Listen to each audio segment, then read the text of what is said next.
What's up, everybody? Welcome to Flagrant. Our guest today is one of the only people in politics who hasn't traded conviction for convenience, and somehow he is still here. For decades, he has stood in the middle of the storm, unbought, unbossed, untethered, saying what so many were too afraid to say, that working people deserve dignity, that healthcare is a right, that the system isn't broken, it was built to screw you over. He has been mocked, sidelined, betrayed, and that's just by his own party. And still, he shows up, not for power, not for fame, but because he actually gives a damn. In a country drowning in cynicism, he made people believe, maybe for the first time, that someone in Washington was actually fighting for them. So please give a warm, flagrant welcome to the last honest man in politics from Brooklyn, New York, Senator Bernie Sanders. Hey.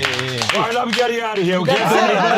Still downhill. That's it. Okay, I have a question, okay? Listen, and this is probably a sensitive topic. It might be too soon, actually. It actually might be too soon, okay? So if you don't want to answer it, I totally understand.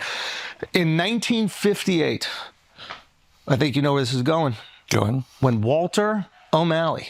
Oh, God. I know. This one cuts deep. When he moves the Brooklyn Dodgers to Los Angeles, and he does it for corporate greed and profits, and he doesn't care about the community that built up that team. That's right. It broke a young Brooklyn boy's heart, probably many. Yep. It seems like, and it could be a coincidence, that ever since then you've had it out for the billionaires. Is that where it all started? But I'll tell you something. Two things. There was a joke going around my neighborhood, Flatbush, and what it said, the three worst people in modern history were Hitler, Stalin, and Walter O'Malley. And not necessarily in that order. All right, that was the joke. But, you know, what I did learn... You're kind of joking about the question. Yeah. But I'll tell you something. When you grow up as a kid, you have a thing called the Brooklyn Dodgers, right? Of course. Brooklyn. Yeah. Mm-hmm. So when you're a kid, the idea that it could be moved someplace It's else... insanity. When you're a kid, you can't... That it's privately owned, run for profit, and that it can be moved to California was literally beyond your comprehension, beyond my comprehension.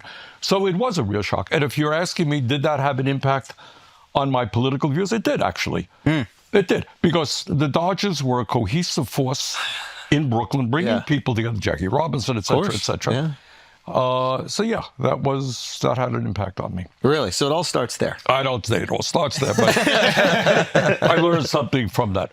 That again, I mean, you think about it. He was something so important. Yeah. There's so many people. This guy didn't give a damn.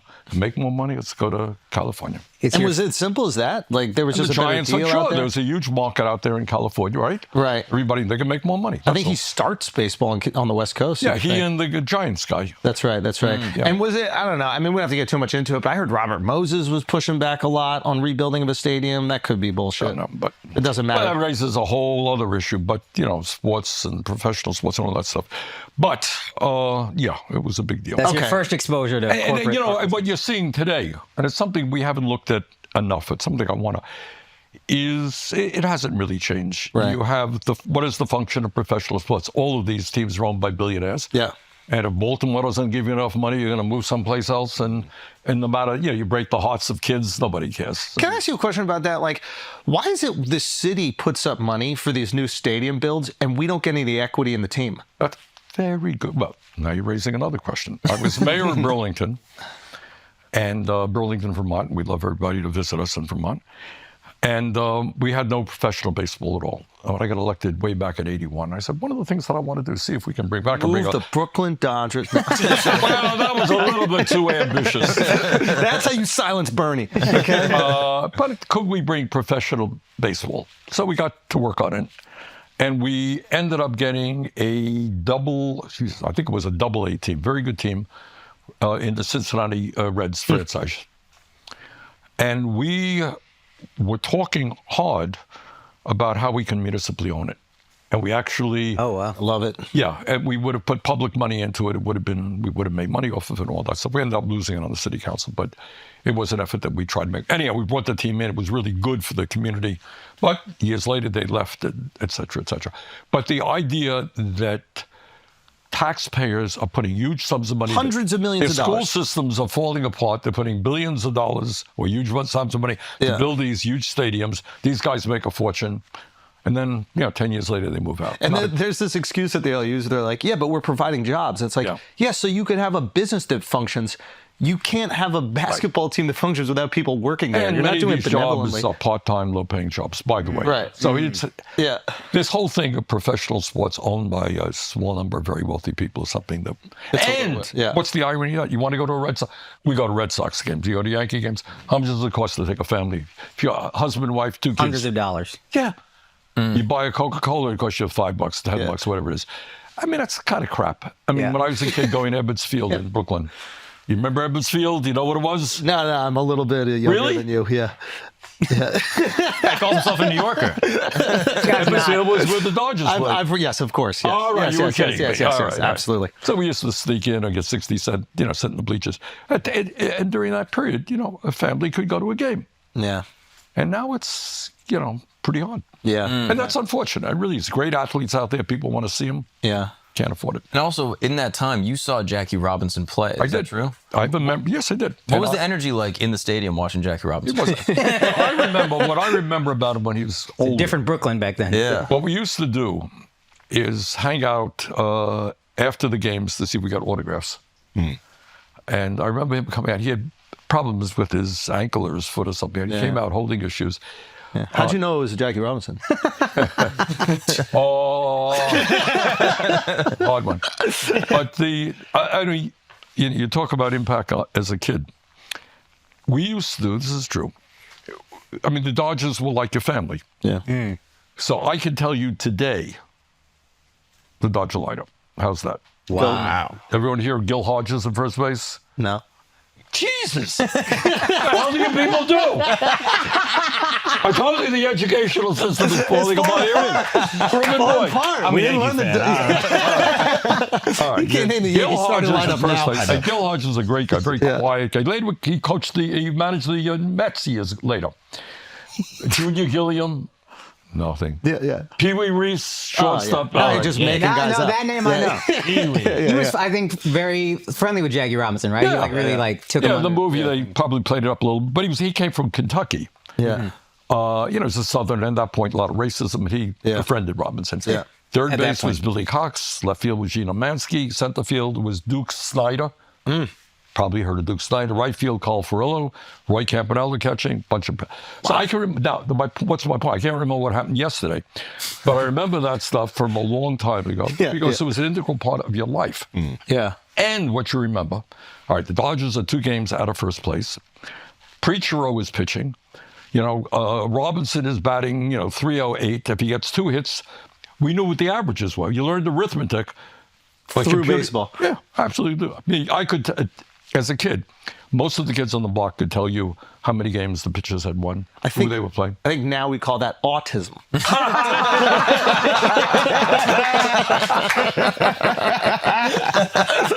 Okay. Senator Sanders, we've got a very interesting situation, especially this last election. You've spoken about a lot, where it's like, a lot of unions decide to not endorse the Democratic Party. Some even endorse the Republican Party. If the Democratic Party cannot win the votes of union workers, who are they for? Good. Okay. All right, let's take a deep breath. You ready? Okay, I'm ready. All right, here we go. Is it a fair question? Yeah, it is a very fair question. All right. Politics, how politics is conveyed in the media is, who's running for office, what Donald Trump said, and all that stuff. And that's all important. But if you take a deep breath and you think about real politics, serious politics, what's it about? It's about 3 things, it seems to me. Number 1, where are we as a country today? And that seems like a simple question. It is not a simple question. Okay, how did we get to where we are? And equally important, where do we want to go in the future? Amen. Right? Yep. Reasonable questions? Absolutely. All right, Andrew, where are we today? We're in New York City, New York. What do you mean, where are we politically? No, where are we as a nation? Oh, what are the things that we should be looking at? If I asked you, how are we doing as a nation? I would say we're struggling financially. Good, that's right. I think, Quality of life. I think quality of Good, life that's exactly right. And I think that we are disillusioned with the institutions that should be supporting and protecting us. Excellent. All right. So that's right. All that's right. So let's start off with, in one sense, we are the richest country in the history of the world, right? We have enormous wealth. Yep. Does that wealth apply to the vast majority of the people. Absolutely not. No. So unbelievably, and nobody talks about this. You ask me, we start off on the Democratic Party. The first thing you got to do is be honest with people and say, look, this is where we are at. We can blame whoever you want, but this is where we're at. Here. Yeah. All right. They don't acknowledge that. So you're living in a country where 60%, let me underline that, 60% of people live paycheck to paycheck. Yep. Got it? I grew up in a family that lived paycheck to paycheck. All right? Where paycheck to paycheck is living under enormous stress. How am I going to pay the rent? What happens if my landlord raises my rent? What happens if my kid gets sick and I can't afford to take him to the doctor? You know, what happens if my car breaks down? You know that significant numbers of people in this country, you have money, you don't think about it. But if you don't have any money and your car breaks down, it's over. And it's $1,000 bill to get it fixed, and you can't afford it, you tell me what happens. All right. Bottom line is you got millions of people, working class people, lower income people, struggling to put food on the table. Okay, that is the first profound reality. And the question we've got to ask is, why is that in the richest country on earth? All right, that's number one. Number two, you have a healthcare system. How's the healthcare? You tell me. Got a great healthcare system in America? Well, what do you think? I mean, if you can afford it, it's pretty good. That's right. Yeah, I think that's a better way to look at it. That's exactly right. Yeah. All right? If you got the money, you got the best healthcare system in the world. Yeah. But most people don't. How many nations do not guarantee healthcare to all people as a human right? You guys know? How many? One major country. You're living in it. So here's the insanity. We are spending twice as much per person on healthcare as most of the European countries. Guarantee free healthcare, not to correct you, but yeah, we won't refuse care if you need it. Oh, wait, we will. Well, it's a little bit more subtle than that. Yeah, all right, let's say you have a $10,000 deductible, okay? Not unusual. Yeah. Okay. You get sick. What do you do when you don't have any money? You go to the doctor? I go to the emergency room. I say I'm sick. Yeah, but you go to the emergency room, but you're not like, it's not an emergency. They'll say, well, I'm just a little bit sick. I just avoid it. Yeah. That starts to fester. It gets worse. You got it. And that actually probably causes more strain. It does. And you know what else programs. it results in? The study from Yale was that 68,000 people a year die precisely. You go talk Just to from the pushing doctor. off illness. Next time you go to a doctor, say, are people coming into your office much sicker than they should be? Yeah. And the answer is yes, they are. And that's just avoiding copays. Exactly. Yeah. Exactly. Okay, fair enough. So people do die by the large numbers. What about our educational system? Psychologists tell us that 0 through 4, most important years of emotional and intellectual development. Makes sense, right? Yeah. Okay. So we must have a great child care system, right? Because we love our kids, we nurture our kids, we pay child care professionals. Dude. Really, we appreciate them and respect them. We pay child care workers McDonald's wages. Yeah. It's shocking. It's also shocking how much competition there is to get your kid into like a favorable preschool. Right. Like you have to start lobbying these preschools at 1 year. My daughter is 15 months, and already now you're like, he's like a pharma company to get his kid into. Exactly. Like you're kind of walking in, you're meeting people, you're exchanging pleasantries, and it's all under this guise of, I hope they accept my kid. Right.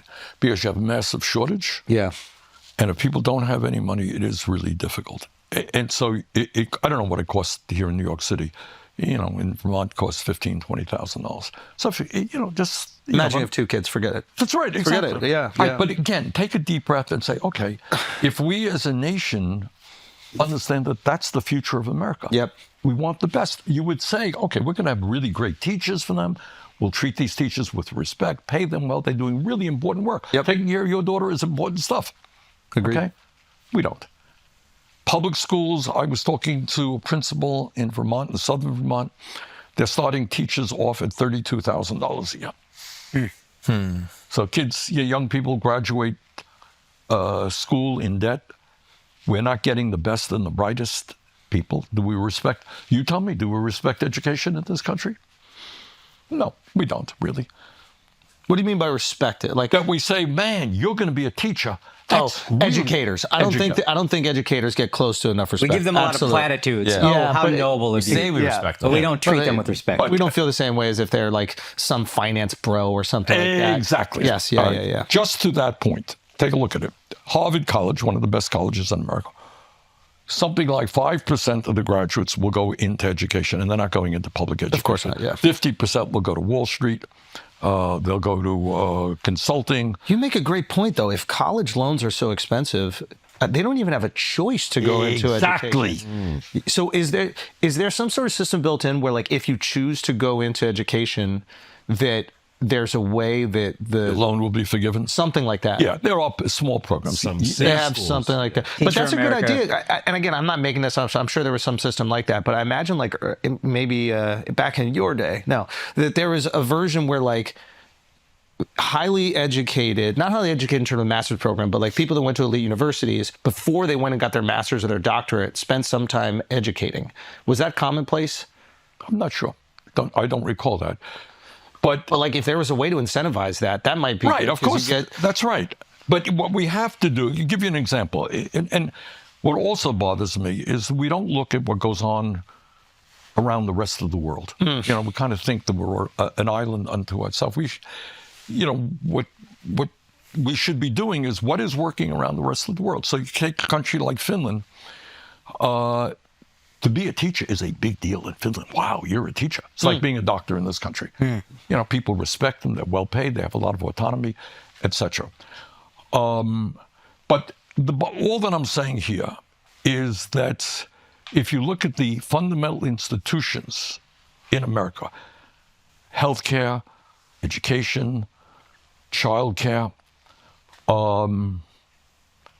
distribution of wealth in America, we are not doing well. And it's important that we acknowledge that. So, I mean, nobody, you talk about your very kind introductions and, talking about things that others don't talk about. How many people will talk about the reality that Elon Musk himself owns more wealth than the bottom 52% of American households? Is that a moral issue? Are we comfortable with that? Wow. It's a simple question. And there are some people who say, hey, yeah, that's okay. It's a dog-eat-dog world. Elon's a brilliant guy. He's a hardworking guy. And other billionaires start their own companies. They're really bold and brave. Fine. They deserve it. And if you are trying to get by on $40,000 a year, well, tough crap. How do you think Elon feels about it? I don't know him. I've only talked to him many years ago, so I don't know him personally. But I'll tell you what I do think. I think there is a new breed of uber capitalists out there who really believe, and they write about this as well, who really believe that they are superior human beings. I'm telling you, this is the quote-unquote high IQ guys who say, look, we work hard, we're smart, we have started these businesses. To the victor go the spoils. Not only that, I think that's yes. It's a dog-eat-dog world. I made it. Yeah. You didn't make it. Hey, man, that's the way life goes. It's deeper than that. You have some writing on the far right, which really diminishes democracy, and that really the smart and the wealthy and the powerful have the right to rule. So this is not just, I want a tax break. There's nothing new about that. Yeah. This is, we have the right. It's the divine, used to be the divine rights of kings. Or manifest destiny. Exactly. Yes. All right. Back in the 19th century, the 1850s, I am the king. God made my family king, and sorry you're starving to death, but that's the way life goes. God told me my family rules. There was some of that mentality. So there's something about this that's just quite interesting that I've seen lately. And it's actually not lately. There is a trend with the ultra wealthy, which is upon their death, a lot of them have decided to give away their money, right? Some of their money. Or some.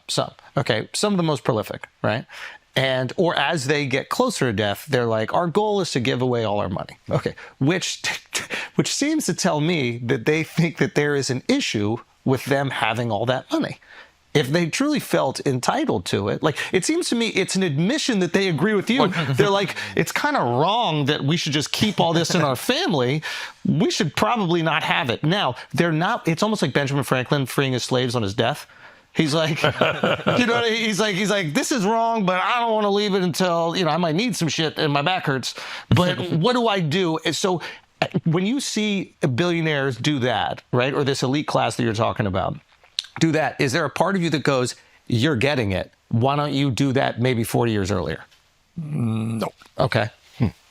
Look, I mean, these guys are very competitive. They're very smart. They're very innovative, hardworking. And I really think it's very competitive. And I think they want it all. I really do. And I think if you stop for a moment, well, I hope we can talk a little bit about a corrupt campaign finance system. Please. Yes. All right. Getting back to the Democrats and the Republicans and all that stuff. Understand, I mean, I'm in the middle of it. I work in Washington, D.C.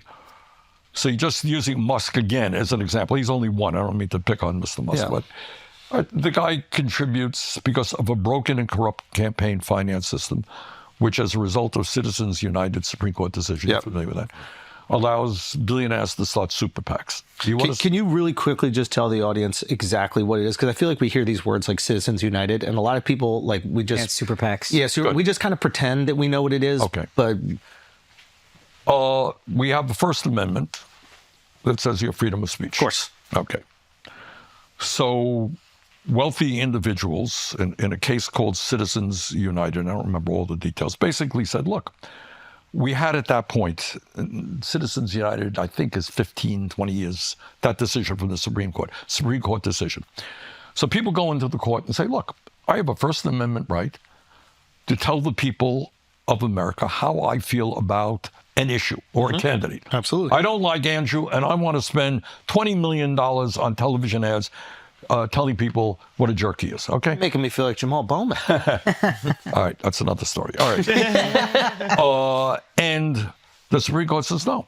We have campaign finance. There's campaign finance law which limits the amount of money you can spend on a campaign. So there's already a law in place. There's a law in place. Legislation said you cannot do that. That's what Citizens United did. It said the Supreme Court ruled that billionaires, that advertising is freedom of speech, and you can't limit my speech. So if I want to spend $100 million on TV ads, I have the right to do it. They say, you're right.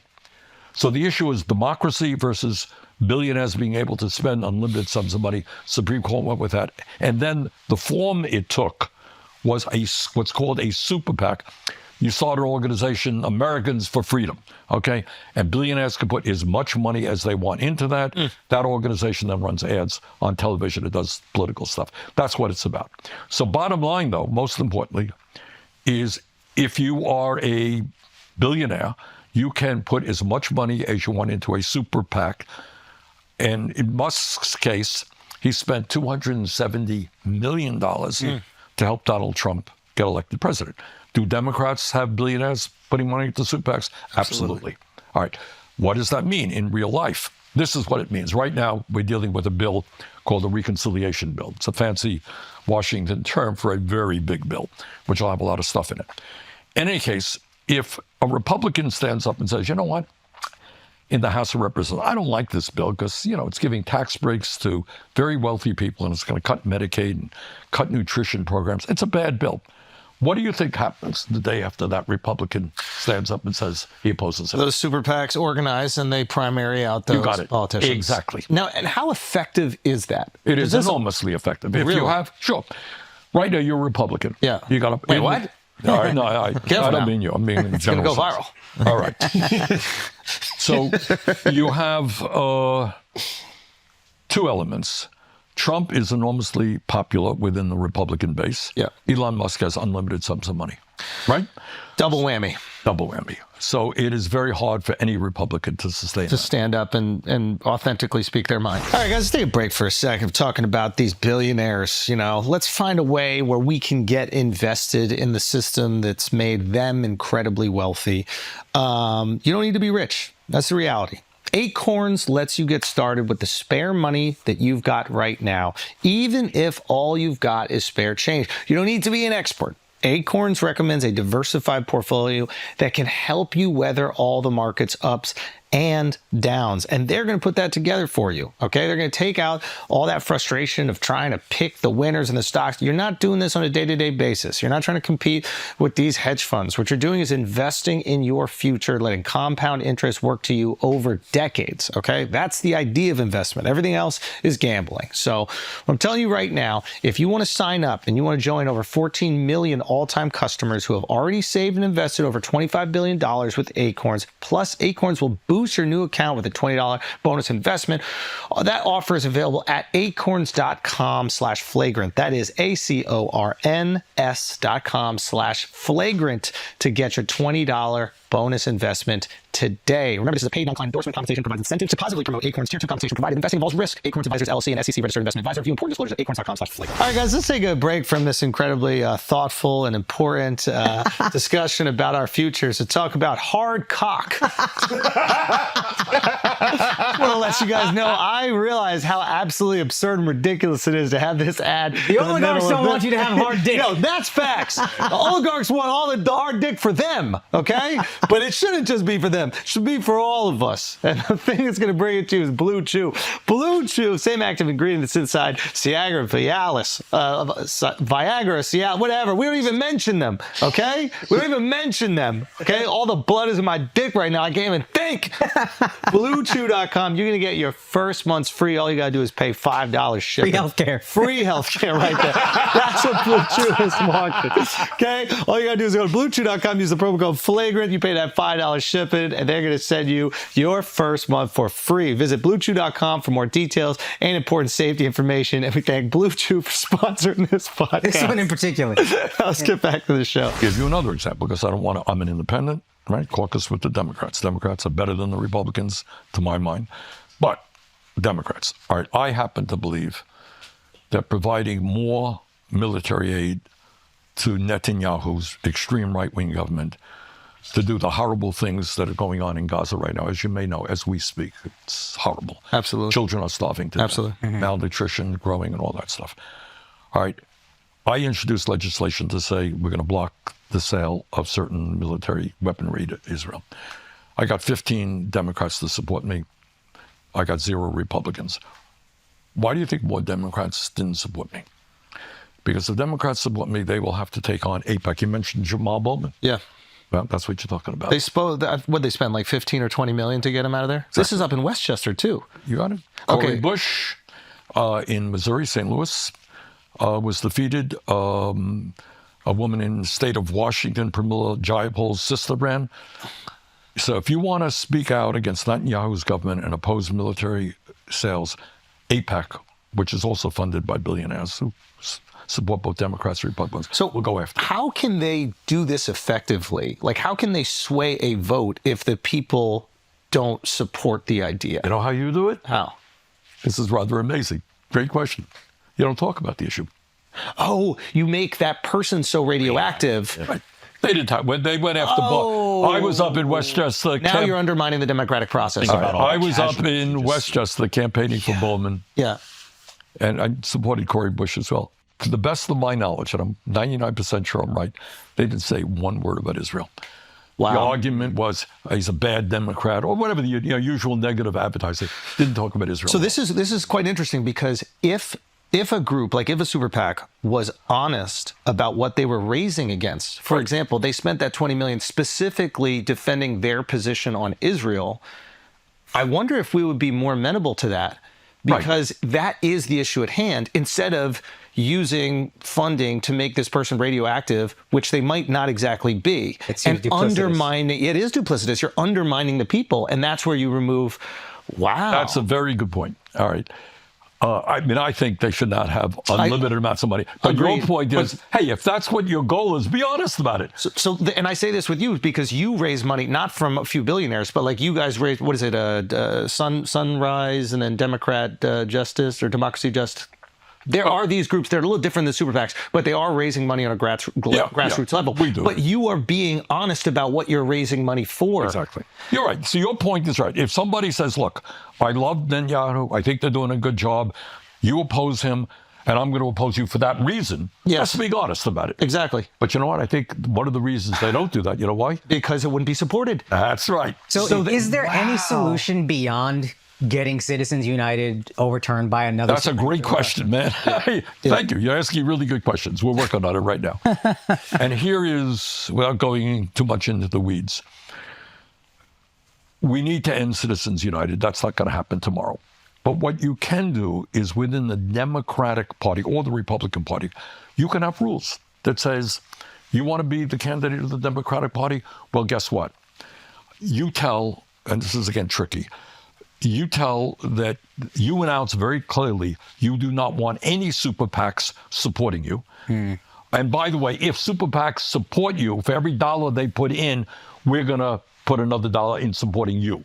There are things you can do. We're going to run ads. We're going to offset it. I'm sorry. I have to ask this. I hate to interrupt you. We have a question we want to ask about what happened to you in 2016 with this Bernie Bros movement, where your followers are seeing they have a racism problem, a misogyny problem. Do you think that's a super PAC thing behind that?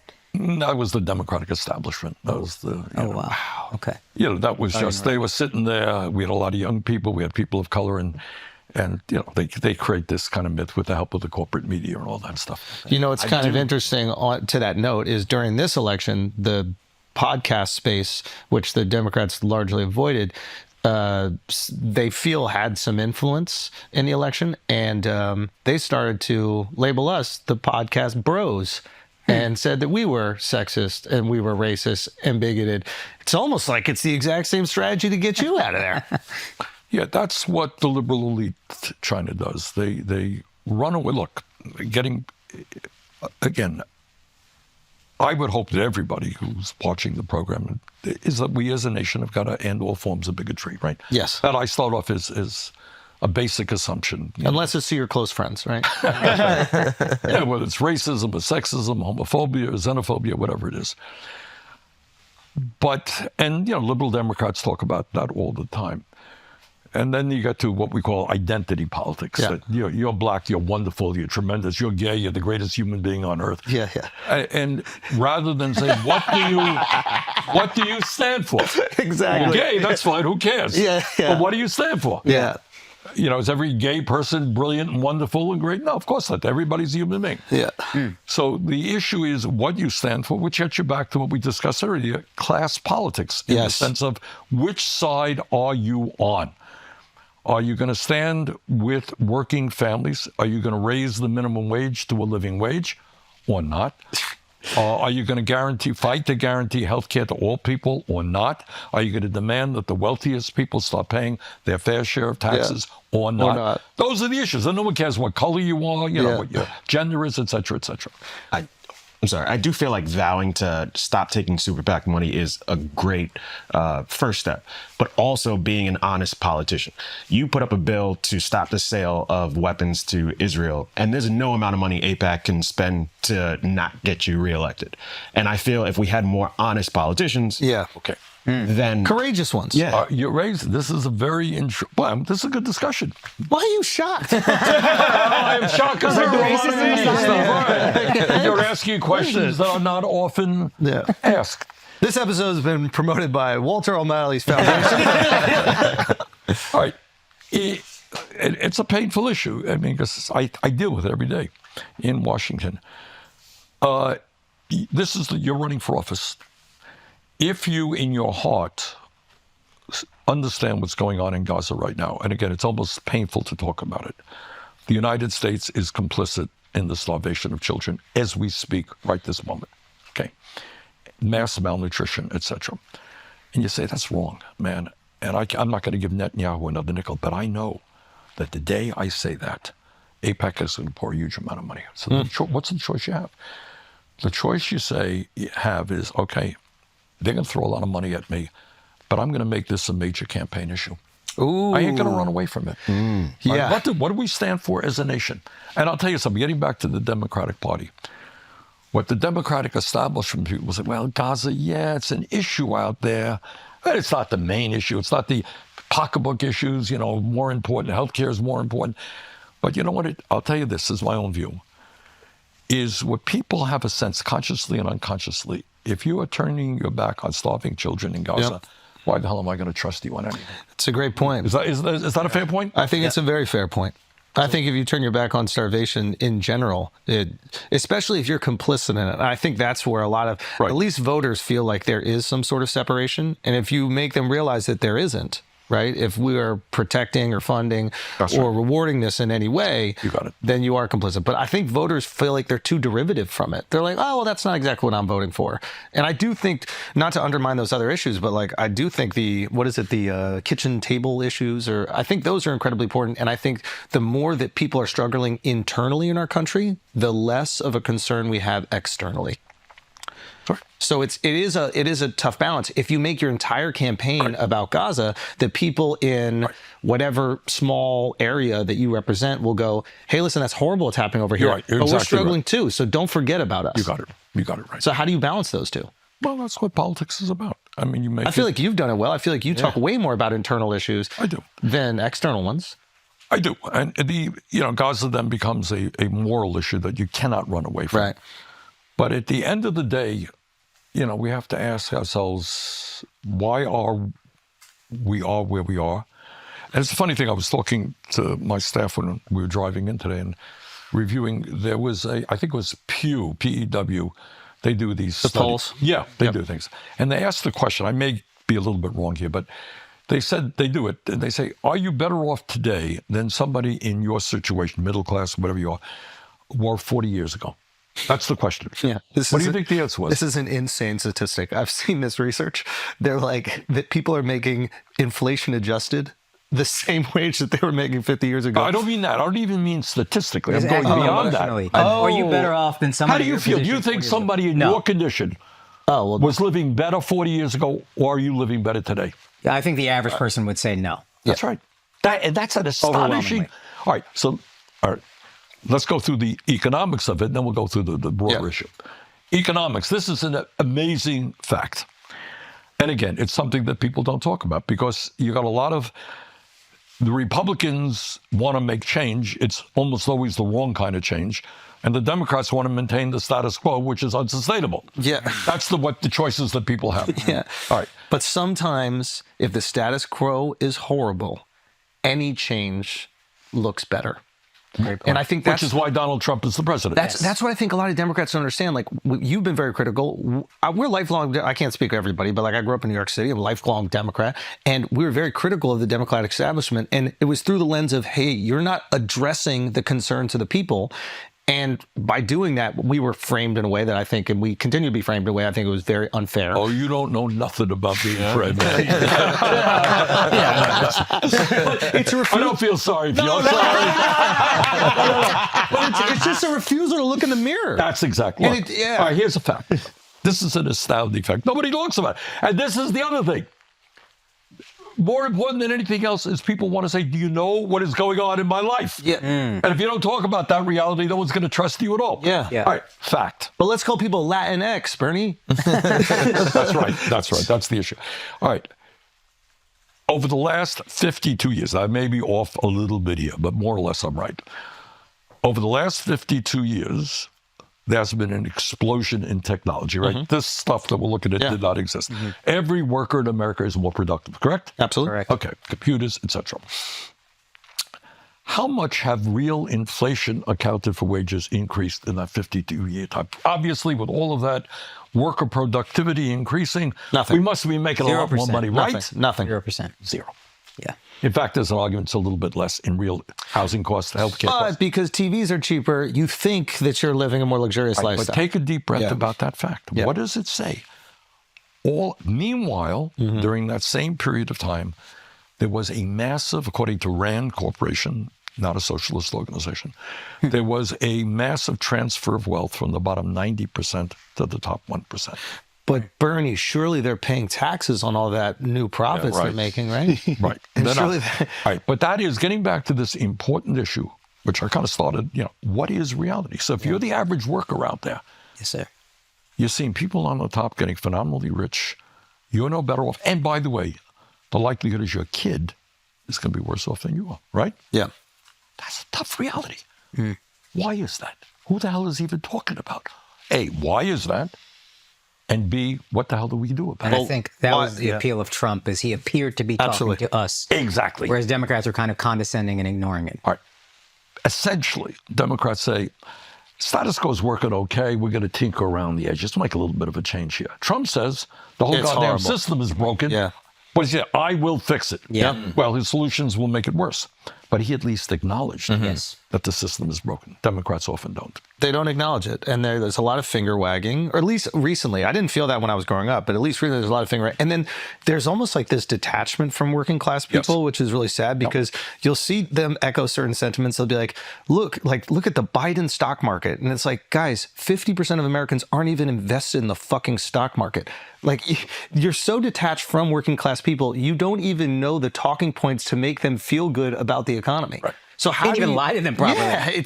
Yeah, like so what happened? How do we get here with the Democrat establishment? It's a great question. Well, and the answer is that we do know, and that is during the 70s, 60s, Democrats caught on that you could raise a lot of money from wealthy people, and so it gets back to campaign financing and all that stuff. So you got a Democratic establishment now, which is funded by wealthy people. You have consultants who are really way out of touch with reality, who make a whole lot of money in campaigns. And working class is ignored. Donald Trump comes along and says, I care about you, which was a lie. So I don't know if that's a lie. I'd give pushback on that. I think that it has to be proven that it's a lie. All right, I'll prove it. Yes, thank you.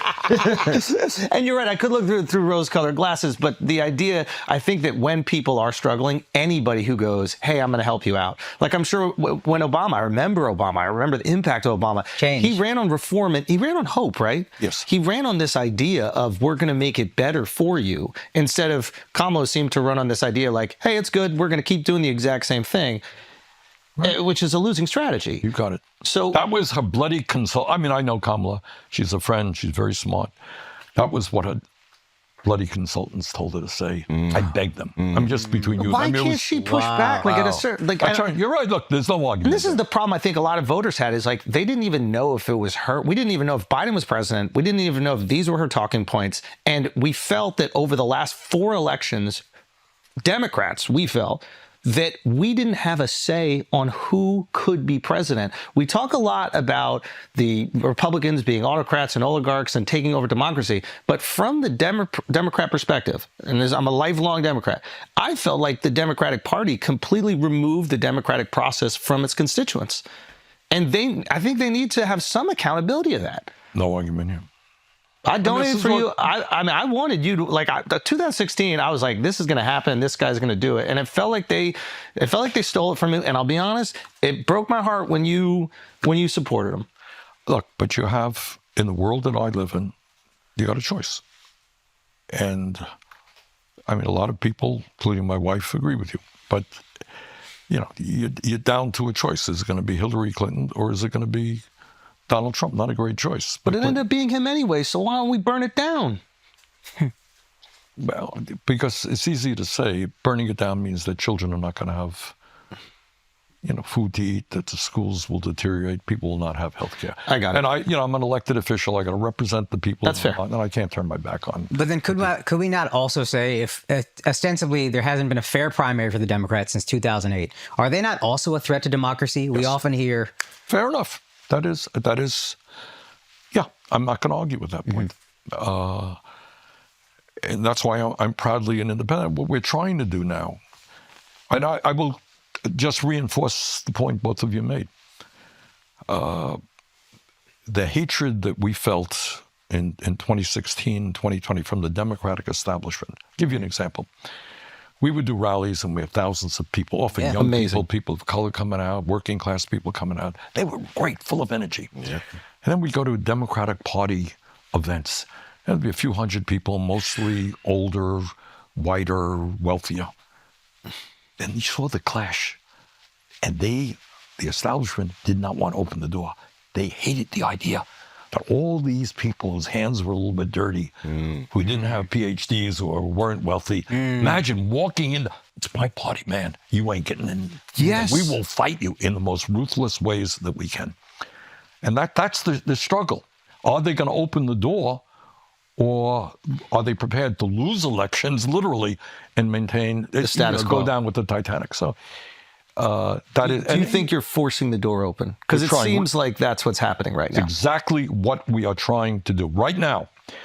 in the last month, we have enlisted some, I think the latest 7,000 people who are prepared to run for office from school board to Congress. Wow. Not all of them will run, but they've shown interest. There are training programs that we're undertaking with other groups right now. And by the way, a good percentage of them don't want to run as Democrats. They want to run as independents. So do you sense from the Democratic establishment that they're more willing to listen to people like you, or are you guys just going to have to kind of take it by force and win elections? Are they, well, I don't want to, are they more willing to listen to me? No, they're not. But they'll take on some of your ideas for salvation. They realize Often they can't ignore it. Often lip service. Yeah. Yes, they will. They will take on the ideas. But these guys, they want to protect what they have. So your question is you would say, look, okay. And by the way, Joe Biden, to his credit, I know everyone beats up on Biden, but what Biden did, unlike Hillary Clinton did, is he and his people saw that we had a movement. And what he did was prepared to put together task forces. We sat down with their people, and we brought people like Alexandria Ocasio-Cortez and some of the strongest. We sit down with establish and come up with a program. A lot of what went into the American Rescue Plan, which got us out of the COVID pandemic economically pretty well, and some other stuff. So the Biden people were more open to sitting down, understanding that we represented millions of people than other people in the past, or are right now. I feel like most politicians are swayed by money and lobbyists, and that, like, I wouldn't say dictates, but it definitely influences their decisions. You feel like one of the last honest politicians. Can you tell me what other politicians have the Bernie stamp of approval that they're like honest? Yeah, who's not bought? Oh, there are a number of people. Look, one of the successes that we've had that doesn't get a lot of attention is in the House of Representatives now, there are dozens and dozens of young, often people of color, often women, who are there. I mean, Alexandria is maybe the best known, but Pramila Jayapal from Washington State, Greg Kazar from Texas, Mark Buchan from Wisconsin. There are many of them, and they're doing a great job. And they don't take corporate PAC money, and they stand up for the working class. Okay.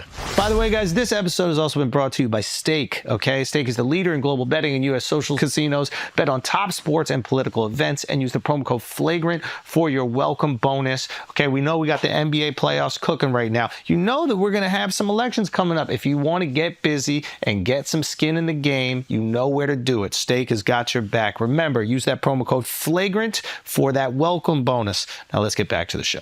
Another form of, I think, corruption that many Americans see within both Democrats and Republicans is this idea of the stock trading. And they see that as kind of like another way to, take some money off the top. And people have talked about Nancy Pelosi and her husband, for example, but I think it happens across the aisle. What is your take on that issue? And is there a way to curb that? Or is I don't own any stocks, so it's not my thing to follow it. I'm not sure that has, if the implication is that these members of Congress are aware what's going to happen tomorrow and are putting their stock, I'm not sure how, I'm sure it happens. I don't know how prevalent it is. But what was interesting, by the way, on that subject, as you may recall, was it a month ago, where Donald Trump said something like, what, today is a great day to invest, and lo and behold, he changes his views on the tariffs. Yeah. Do I think insiders knew something about that? Probably. That felt awesome when he did that. Yeah. I felt like a politician. Like I was privy to the information that I feel like Pelosi and Schumer are privy to, and the Republicans do it as well. I don't want to make it a partisan issue, but like it felt, I think a lot of Americans, instead of rejecting this insider trading idea, finally felt like the train wasn't running away without them. We were on the inside. Exactly. Where it would be great if nobody did it. Like that's the ideal situation. But I think a lot of times what we've seen is like this great frustration with government, and then whomever pulls the veil off, there is an appreciation of it rather than a rejection that there is corruption in general. Got it. All right, let me ask you a question. Yeah. All right. Do we talk enough about where we want to be as a nation? And I think culturally, what Trump represents to me, he lies all of the time. He is interested in himself and more money. And almost what bothers me is that is the kind of culture that we advertise to young people. This is the world. If you lie and you cheat and you steal, you too someday can be a multi-billionaire. Is that where we want to go as a nation? And what's the alternative? I think the most important question is, what do we want as Americans? And I think it is hard to, I think the way that we teach it in school is that people came here for freedom. And I think if we were being more honest, I think people came here for money. And I think it was freedom from a lack of opportunity. There was freedom from oppression. Otherwise, my mother is an immigrant. But I think... Where did your mom come from? Scotland. So, she didn't have maybe a lot of opportunity. Stopped going to school at 15 years old, came here to America, started a dance school, and she had immense success here, teaching dance lessons in New York City. Who would have thought? But I think the reality is that opportunity. I think Akash's family also came here for financial opportunity. My family as well. Exactly. And I think it's very hard to tear that away. I think that the fuel of the American machine is this idea, the delusional hope that one day we'll all be millionaires. All right, but is I don't know if that's right, but I think that is. Look, I think this city is what the melting pot city in a sense, where my father came from Poland. He dropped out of school at 14. Yeah. He came here at the age of 17, really incredible, without any money. All right, and that's the story of millions and millions of families. We all came different ways. But what I'm getting at is, should the goal, and everybody wants to live comfortably, yes, right? Absolutely. There's nothing to be ashamed of. You want to, you don't have to worry about whether you can pay the electric bill. You want to make sure your kids get an education. All right, but does the culture have to suggest that to be a success, you need to be a billionaire? What I'm getting at is I'm the former chairman of a committee that deals with all this stuff. So we don't have enough doctors in America. We don't have enough nurses. We don't have enough dentists. I brought in several $1 billion into the state of Vermont for infrastructure, to rebuild our crumbling infrastructure. We did that all over America. We don't have enough construction workers who make good money, by the way. You want to be a sheet metal worker, you want to be a welder, you want to be an electrician, you want to be we don't have enough. What I'm saying is, I would like to see us say, you want to make America great? Good. Dude. I want to have doctors so you have to wait 2 months to get into a doctor's office. This is it's so important. It's like, what does the culture award? I think Akash can speak on this maybe the best of all of us. Like, within your community, what is the highest? Doctor. It's doctor. Doctors don't make the most money. There are hedge fund managers that make more money. But if they're in a group, like you speak to it, if you're in the family gathering. There's an honor. I get to brag to my parents get to brag to other friends. My son is a doctor. And I don't even know if it's about helping people. But for that is the thing. Yeah. And it's not the most lucrative profession. No, it's not. But that it garners the most. My dad told me, he was like, I'm really proud of your success. I'm proud of how far you've come. I want you to know, no matter how famous you get, I would still rather you be a doctor. And so maybe there's a version of that in America where, like, obviously we want financial success, but can we reward some of these other positions as they offer societal utility? Right. And then you go even deeper than that.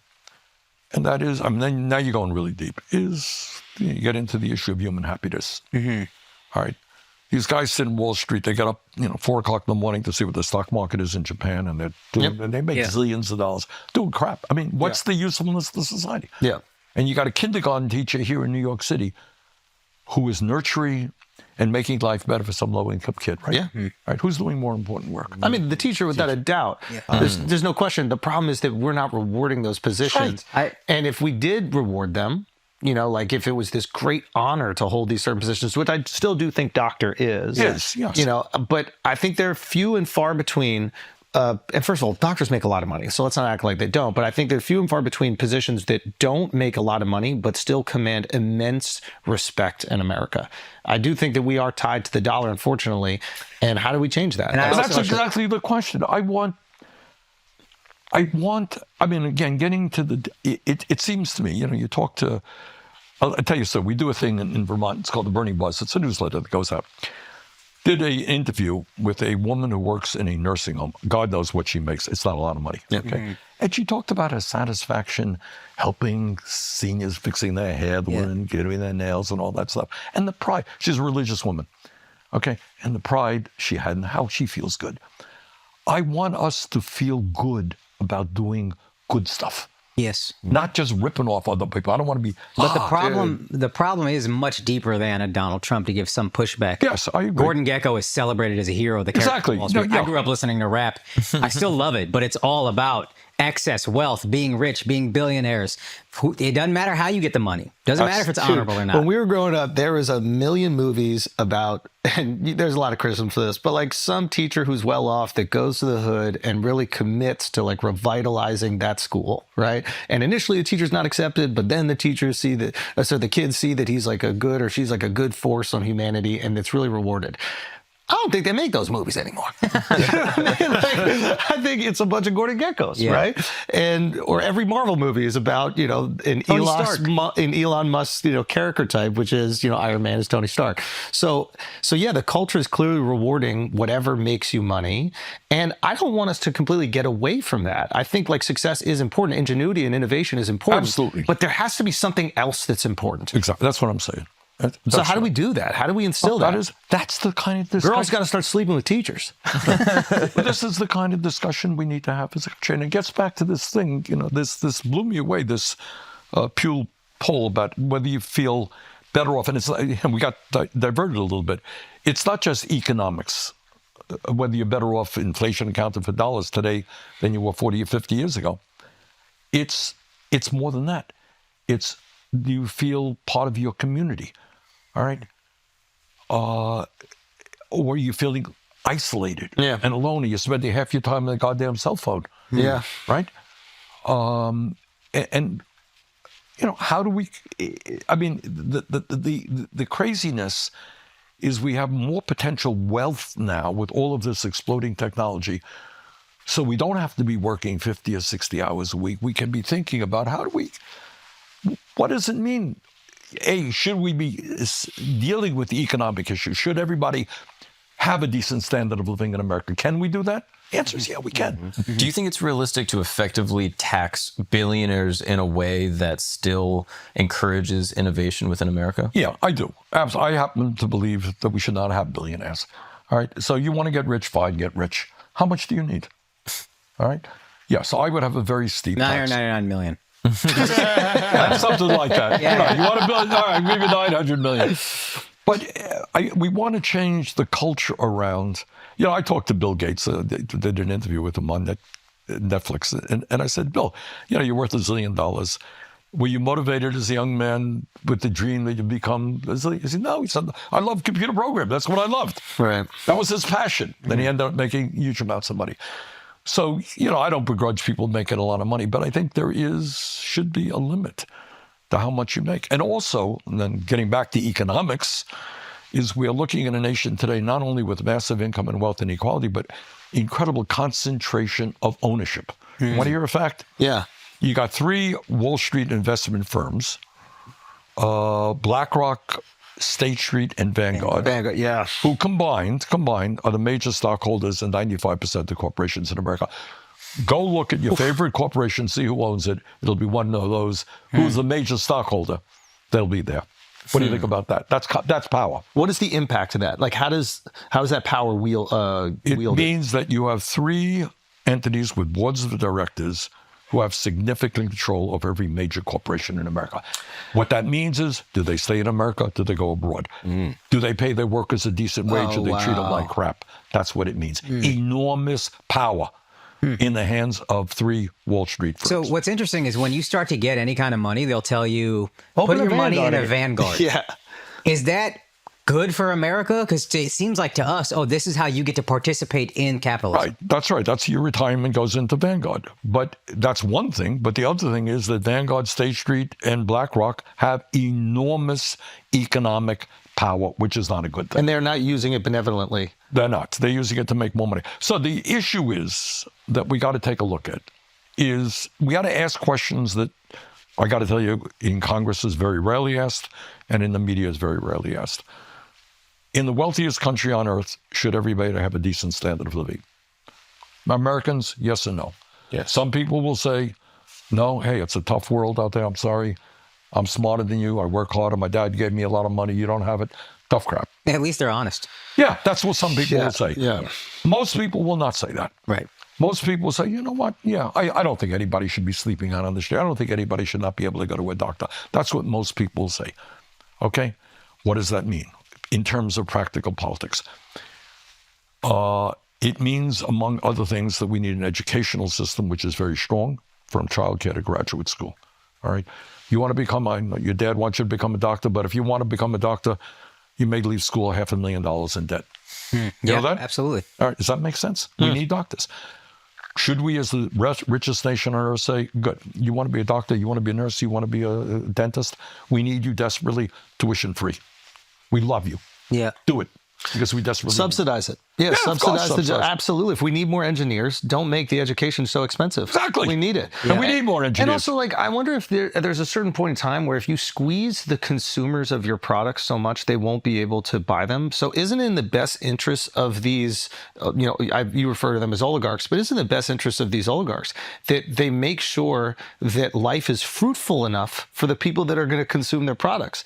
That's a very good question. And I'm not sure that that's a legitimate question. I think a right question. I don't know that they think about it that way. They talk about the markets all the time, but it's like the market's going to fucking decide for you, buddy. And eventually they're going to realize we can't buy a new iPhone every year. And then your iPhone sales tank.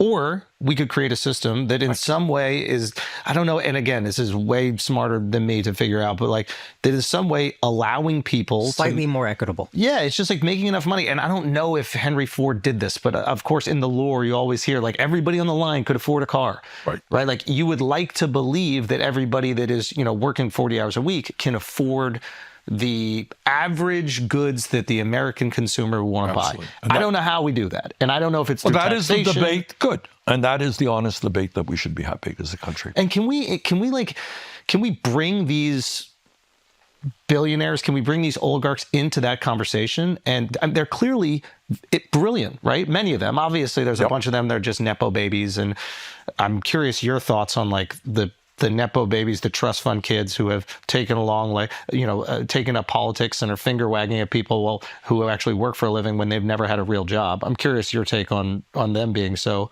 opinionated.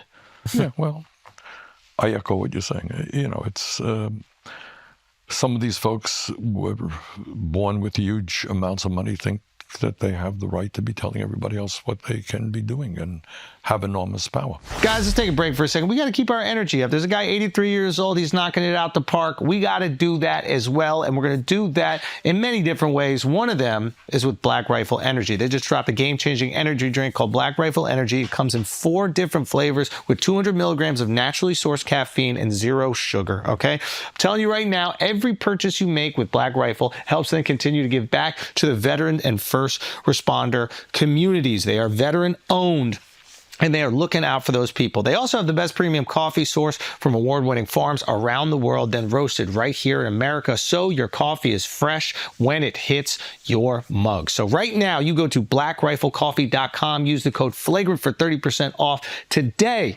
Okay? In America, your energy. Now let's get back to the show. All right, guys, let's take a break for a second. I'm going to share with you the best protein bar on the planet. Why is it the best? What do we want from a protein bar? We want the most protein, we want the least calories, and we want no sugar. And David already figured it out. They hacked it. It's done. It's right here. I'm telling you about it. You're not going to find a better one. Oh, by the way, the flavors are absolutely fantastic.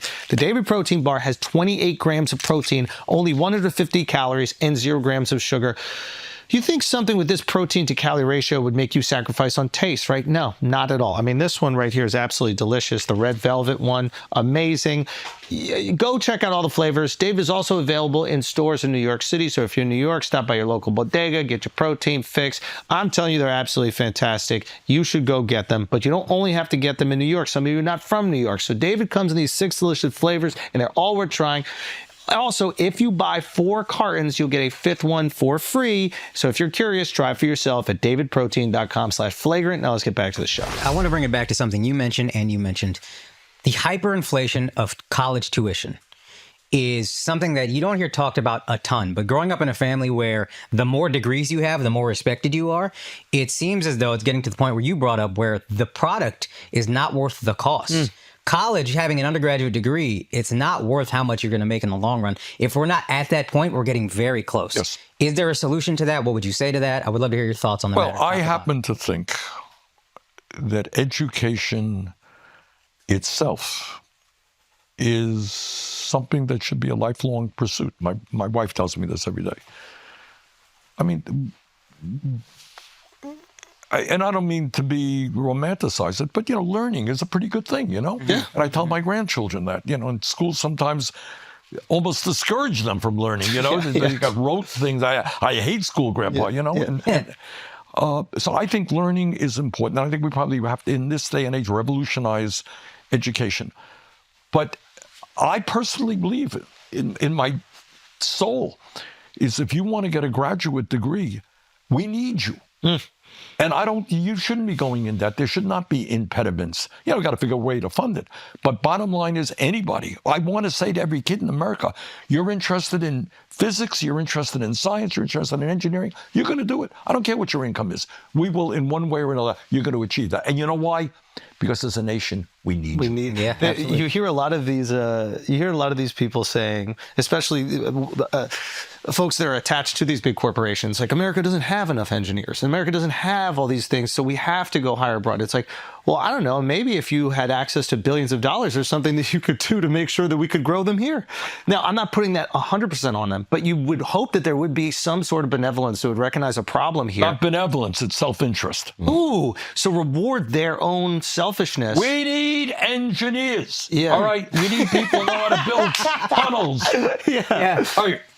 In case you haven't heard, there is a climate crisis. All right. How do you transform our energy system? Easier said than done. We need some really, really smart people to figure out how we create cheap, sustainable energy, right? Yeah. All right. I will send you to graduate school. Thank you. Dearly. Yeah.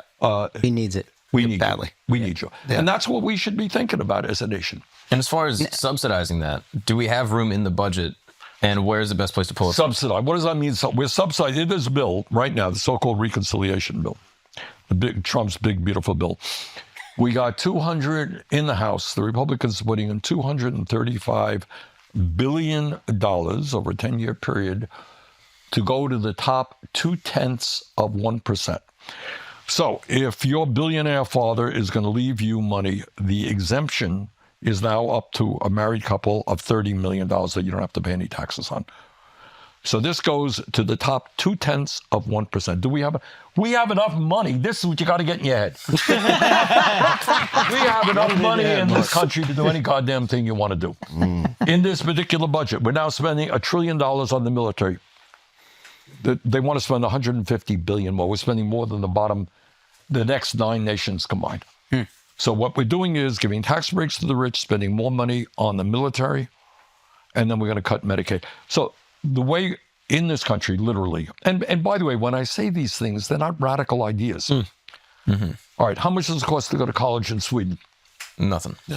Oh, wow, no kidding. But that must be the healthcare system is really expensive, right? It must be. Yeah. How much does it cost to have healthcare in Sweden? Nothing.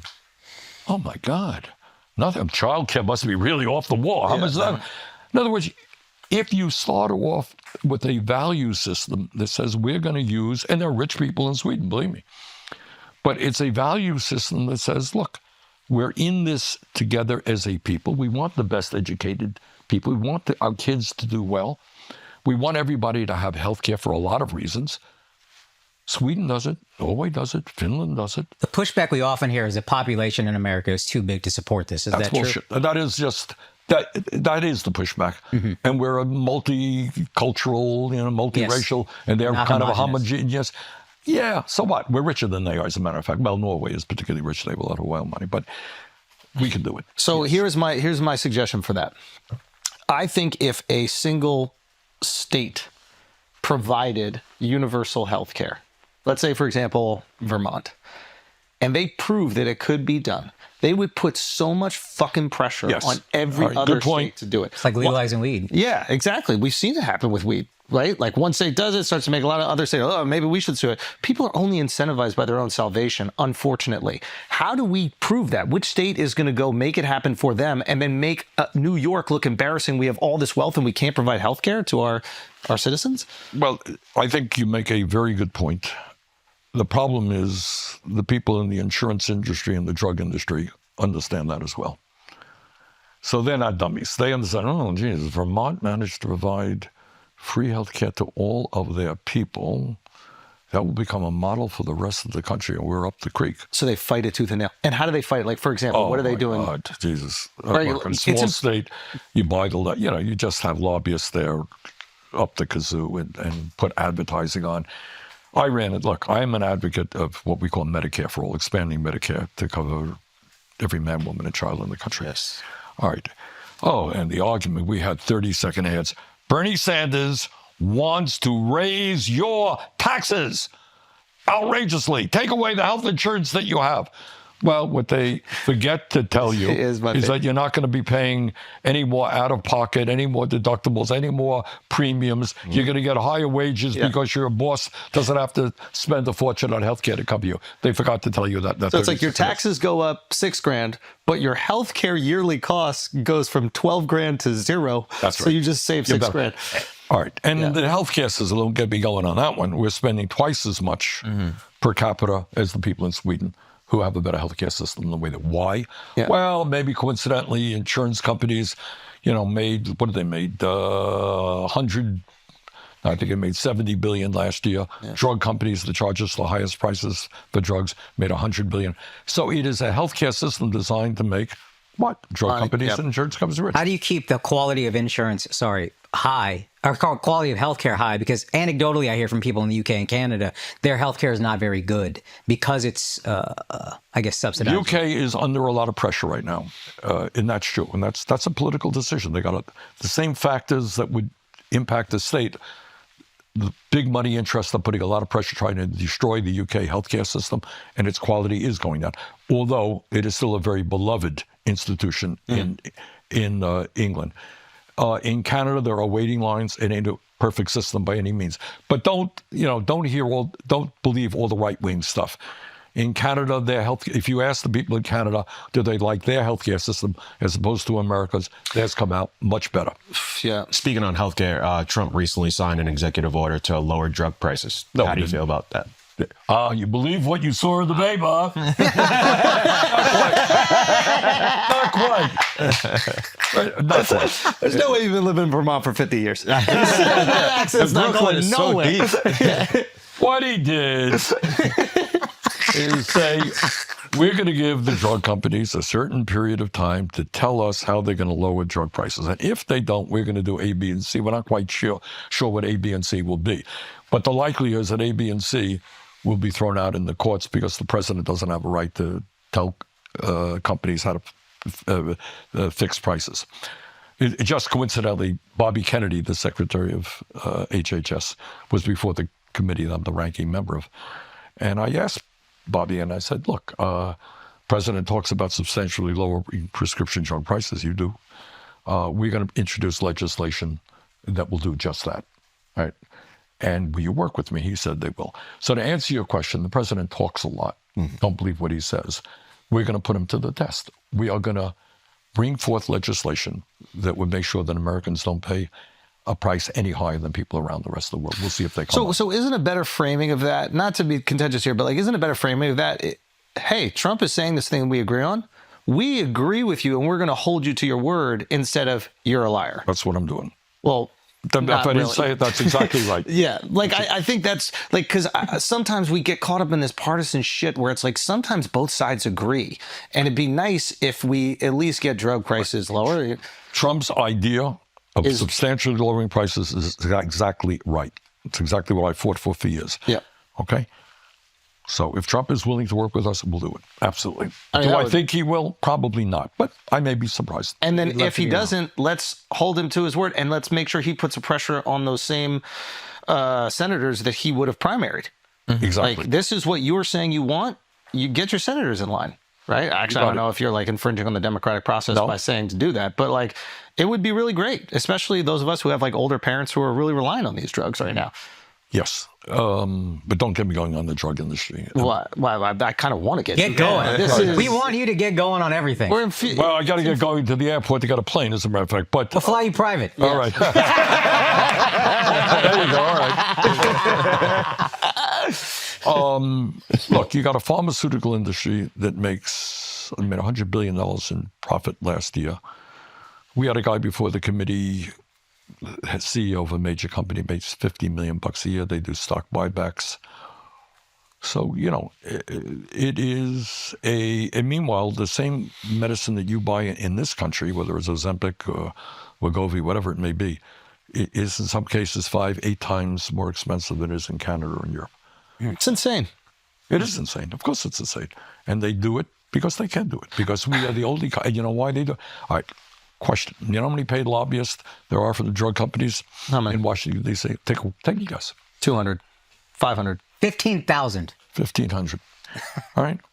So you got 535 members of Congress, 1,500. These are former leaders of the Democratic Party. Right. So that's a lot of power. And then their campaign contributions. So up until Biden, and I work with Biden on this, we have never, what other countries do is say, good, you got a drug, that's great. Let's negotiate the price you're going to charge us, right? That's what they do, every other country on earth. For us, you got a drug, you charge any price you want, doesn't matter. For the first time, what we did is now have a law that says we are going to negotiate, Medicare will negotiate drug prices. We started off with 10, it'll be expanding. Is it enough? No. Is it a start? Yes, it is. Yeah, I just feel like there should be a certain point in time where patriotism kicks in. If you're an American fucking company, you're going to gouge your own citizens, but let the Canadians and the Europeans pay way less. I don't look at it like that, but I'll tell you where it becomes not funny. Is there are kids around the world who die from easily preventable diseases. And these drugs cost, once you do the research, which is expensive, and the development, which is expensive. But once you have the product, it sometimes costs you a few cents to manufacture the drug, Yeah. And there are children around the world who die, in Africa and Asia from preventable diseases because these drug companies are charging prices that those countries can't afford. And that is, so you talk about then you talk about humanity, whether we let kids die for profit. It's excessive profit. I know you got to go. Real quick, before you go, we hear the term lobbyist all the time. Yes. I don't think I know what that means. Does somebody meet you at a coffee shop? No. Not you, obviously, but how does a lobbyist... This is how it means. This is what it means. I represent, Mr. X represents a large corporation. We'd love to sit down with you and your staff. We start with the staff to talk about the problems that we have. And these are our needs. And by the way, the company has great staff. We can write legislation, help you write it, because we know how busy you are. Oh, wow. And by the way, we'd love to do a fundraiser for you. So the combination of, and we have friends who come together, and we have super PACs. So and by the way, some of these guys will know members of the Senate and the House because they're former. What do you think most senators, when they retire, do? Where do you think they go? They stick around Washington, D.C., they work. So, hey, Joe, how are you? How's the wife? Kids good and well? Listen, this is what we got. They know each other. So, and it's Republicans and Democrats. Check it out. I mean, literally leaders of the Republican and Democratic Party who are lobbyists. So it's money, it's connections, it's friendship. Its ability to write tough legislation. You think writing a tax bill is easy? It's not. No. You need really sophisticated accountants. Line 48, section 3, Just inject this one sentence in there. It's $1 billion tax rate for you. That's what it's about. Please answer yes. Are you going to run for president? Please answer yes. I'm 83 years of age, so that is... I think I've run my last race. But, now, does that mean... 0 fair races. Does that mean that this oligarchy tour is you passing the baton? No, don't look at it like that. The oligarchy tour is... I think we're all looking at it like that. No, it's not passing the baton. I happen to, I think Alexandria is great. But it's not my job to determine who the new leaders are. People have each of them. As I mentioned, in the House, there are a lot of great people. In the Senate, there's some good people. And there are people who are not in office right now. But the oligarchy tour was an effort to say to the country that there are people all over America who are going to stand up to this oligarchy. They don't want a government of billionaires. They're going to stand up to authoritarianism. There are people, as I'm sure you're familiar with, a young woman from Turkey, for God's sakes, was in Massachusetts, went to Tufts University. You remember that? Mm-hmm. This woman walks down the street. Suddenly, guys grab her with masks on, throw her into a van, take her to a detention center. Why? because she wrote an op-ed critical of the war in Gaza. Really? That's what goes on in America? And we're seeing that. So, this was an opportunity for people by the zillion. We were shocked, to be honest with you. When I ran for president, we had very large turnouts. These are larger. I mean, in LA, we had 36,000. In Denver, we had 34. I mean, insane turnouts. We went to Idaho, the most conservative state in the country. We had 12,000 people outside of Boise. So we wanted to give people the opportunity to stand up and say, no, we're not happy with the direction that Trump is taking this country. Wow. Sorry, I want to go ahead. Go ahead. I'm curious. Like, I find you very brave, and I find the work that you do. I am not brave. I find you brave personally, Yeah. and because I recognize that what you're doing disrupts, or at least you are attempting to disrupt, many powerful people and their access to unthinkable amounts of wealth.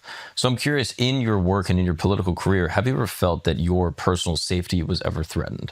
Well, I don't want to get into that, but do we have security issues? Wow. Is that your question? Of course we do. Wow. And I'm not the only And the more power that you have, the higher the concern of that security? I don't want to get into it. But we have, those are issues. But that's why I find I just want to let you know, But it's not, look, Bernie, we're here to bang for you, bro. Yeah. We're here to bang for you. If you need anything, you let us know. All right, Yeah. Okay? You I still can't got a lot fight, of love but- in New York City. Yeah. You're safe here, man. I can't say anything for Idaho, but if you need anything in the 5 boroughs, we got you. Okay? Sorry, if right. I may follow up on one thing that you brought up earlier, revolutionizing education. How would you do that beyond paying teachers more? I just need to know. I think sitting kids at a desk for long hours is probably not the best way to create the kind of creativity that we want in kids. At the end of the day, if you are excited about learning, you're going to learn. Mm-hmm. And if I pound that excitement out of you that every child instinctively has, and tell you to memorize, what George Washington did, I'm going to make school a painful experience. So interesting, I use Finland as an example because their kids, they usually do better.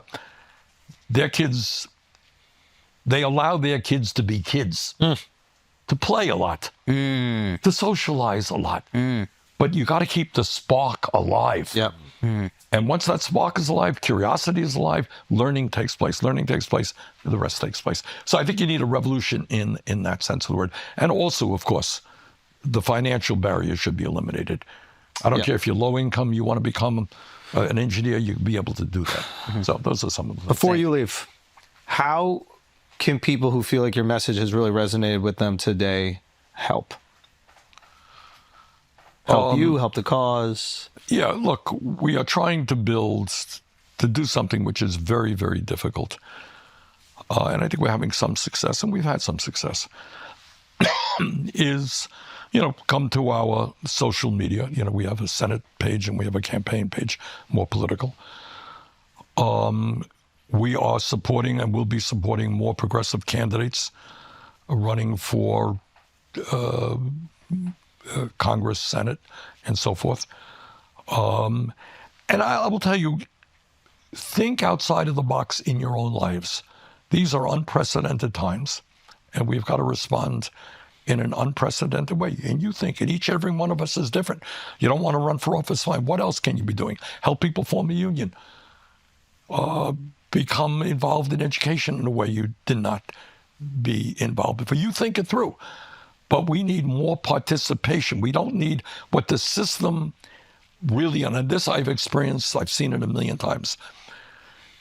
What the oligarchs and the ruling class want you to believe is that you're powerless. You have no power. And once you accept that, they win. They win. We have power. We're a lot more. The joy that I've had in my life is to be in every state in this country and talk to, I've been in rallies where you see these wonderful people, often young people. They're black and they're white and they're Latino and they're gay and they're straight and they're out there and they want a different America. And that's what inspires me. I've seen it with my own eyes. They're out there. They don't believe in greed and they don't believe in, so many of the things that we're seeing right now. Those people are going to stand up. You got to come to the plate. And we got to do what we can to transform the country. Time is late. We're dealing with authoritarianism. We're dealing with climate. Let's get involved in ways that we've never been involved before. Senator Bernie Sanders, thank you It's been so an much for being Well, here. thank you. It's an honor. Let me thank you. This has been a great discussion. Thank you. Thank you very much, guys.